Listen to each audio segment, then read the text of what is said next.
With a hole puncher, I simply punch holes into black leader. And I put that over my cardboard. So what I have is, let's say here, a rider, a man with a face. Then I use my mask, which is just one single frame of black leader with a hole in it, just where his face is. And then I use my laser pointer, not the photographic enlarger, but the laser pointer. And I put the mask on top of the found footage, and I copy his face on one frame. And then I take my mask, move on to the next frame, and copy his face. And then I take my mask, move on to the next frame, take my laser pointer, and copy the face. By now, how many faces we have?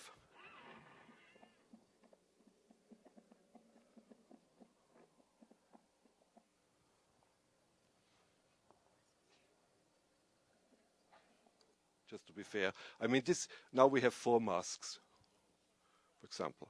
So this means I have 1 meter of unexposed footage, and I take 4 different film strips with 4 different people, and I repeat the process of copying 4 times. Strip number 1,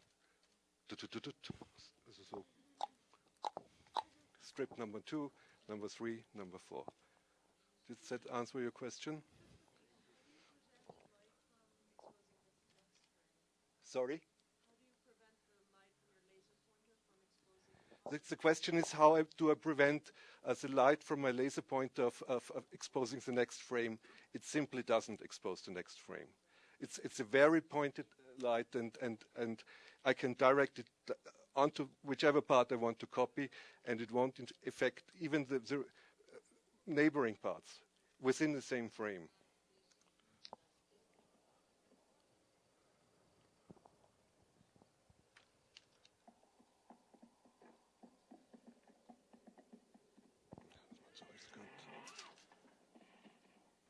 Leaf and leaf.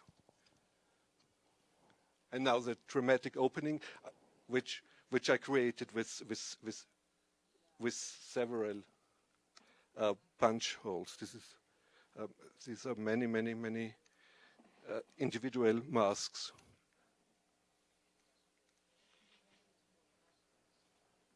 See, more and more holes, and it's like a curtain raising.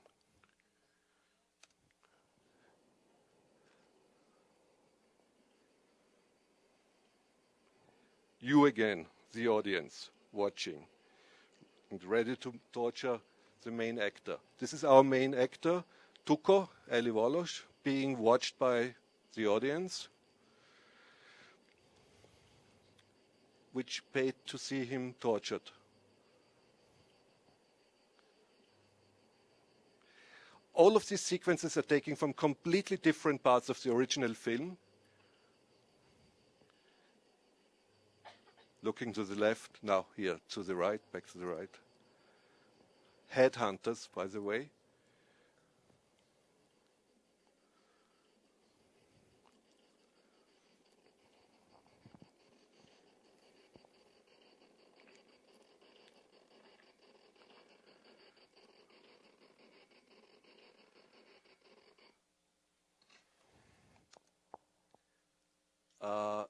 And now it starts to become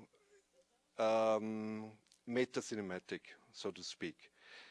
I call the film Instructions for a Light and Sound Machine. As I said earlier, it's concerned about a specific science system which was developed for projection, for the processing of the material.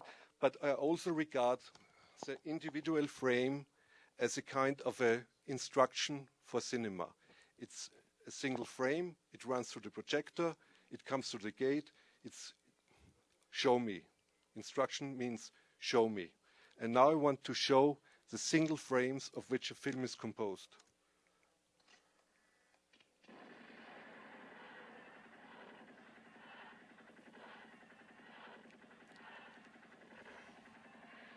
And I do that by using different masks which allow me to show 3 film strips at the same time. So the continuity of a flowing, continuous movement is broken, and instead we see 3 different film strips at the same time. If it works or not, it's I don't know. I mean, it relies on you, but basically what we see here is 3 film strips at the same time, and by seeing 3 film strips at the same time, you should, that was my intention, get the feeling of how the film strip up there in the projection booth consists of individual single frames not moving.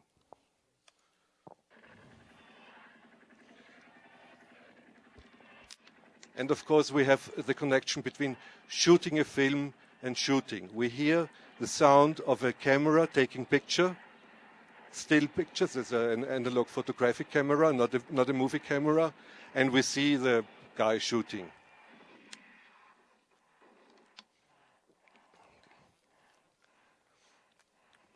Here we see the first of several deaths, which Tuco will encounter later in the second part of the film. This is me. This is the director. Also, cinematographically, cinemascope, like with cinemascope enlarged, even fatter than I am. Yes. So the director shooting and creating still frames which seem to move, but actually they don't.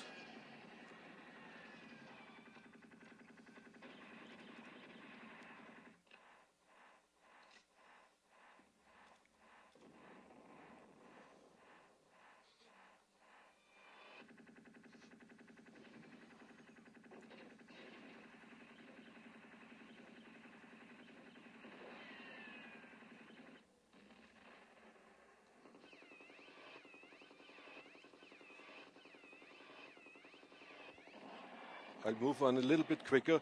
I think we got the idea. So, here's another chance to explain the mask. You see, there's a mask which covered the upper quarter or 3/4 of the frame, and I exposed it as of to two different film strips, shooting guns.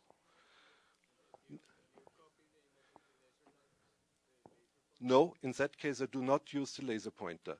Generally speaking, in the case of instructions for a light and sound machine, I rarely use the laser pointer, mainly the photographic enlarger and regular flashlights. Tiny little flashlights. Whenever I see a flashlight in a window, I go into the shop and I buy it. So I have a quite large selection of tiny little flashlights. Yes? LED would be too strong as a light source. I have to use some red filters, which is plastic, transparent plastic, which I simply put on top of the flashlights. Okay, see, Jack? Okay, it's got, here's with the mask again. So this is kind of a duel going on between the director and Tuco. He looks very suspiciously, and here I am watching him with my camera.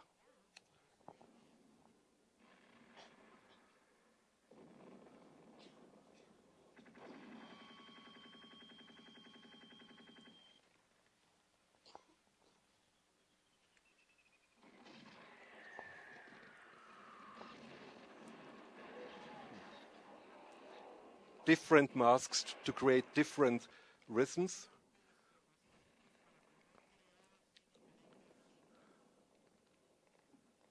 Yeah, and now Tuco is being captured by the bad guys and tortured.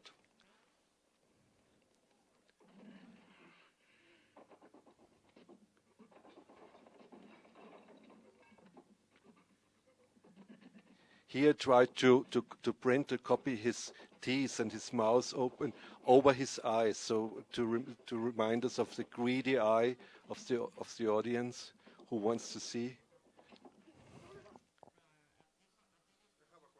Yes. Do you mind if I keep the picture on the? Yeah, the face is. The question is why the face is slightly moved. The whole film is shaking like mad. I mean, the most expensive part within a film camera is the element which keeps the film strip while it is moving in its place. It has to stand completely still and not move a little bit. Otherwise, you're in big trouble, especially if money is involved. In my case, I have a cardboard with nails, 1 meter, putting raw footage onto it, and on top of that, several times found footage. So the movement is not on purpose, but the movement is on purpose. I can't prevent it from shaking and moving, but I do appreciate that it shakes and moves. I mean, it's another thing that the illusion of cinema. Sorry? I don't try to avoid it. I wouldn't even know how to avoid it. I mean, it simply happens. And it reminds us, or it keeps in mind that we are watching a film and not reality. If you're watching The Good, the Bad, and the Ugly, which I strongly advise, it's a masterpiece, you will not be thinking of the film strip as a film strip. And you will not be thinking of the single individual frame as a frame. This is my job. Leone's job is to entertain us on a high level. My job is to remind us or to show how it works, so to speak. Sure. This is, in some way, it's a montage, but it's not conventionally edited, is it? The question is if it's a montage, but it's not conventionally edited. You're not editing together different strips? No, I'm not editing together different strips. I go to the darkroom. I start with, actually I go from the left to the right, with frame number 1. And 2 years later, I end with frame number 14,746 or so, whatever. Yeah, I go from the left to the right. Don't let that confuse you.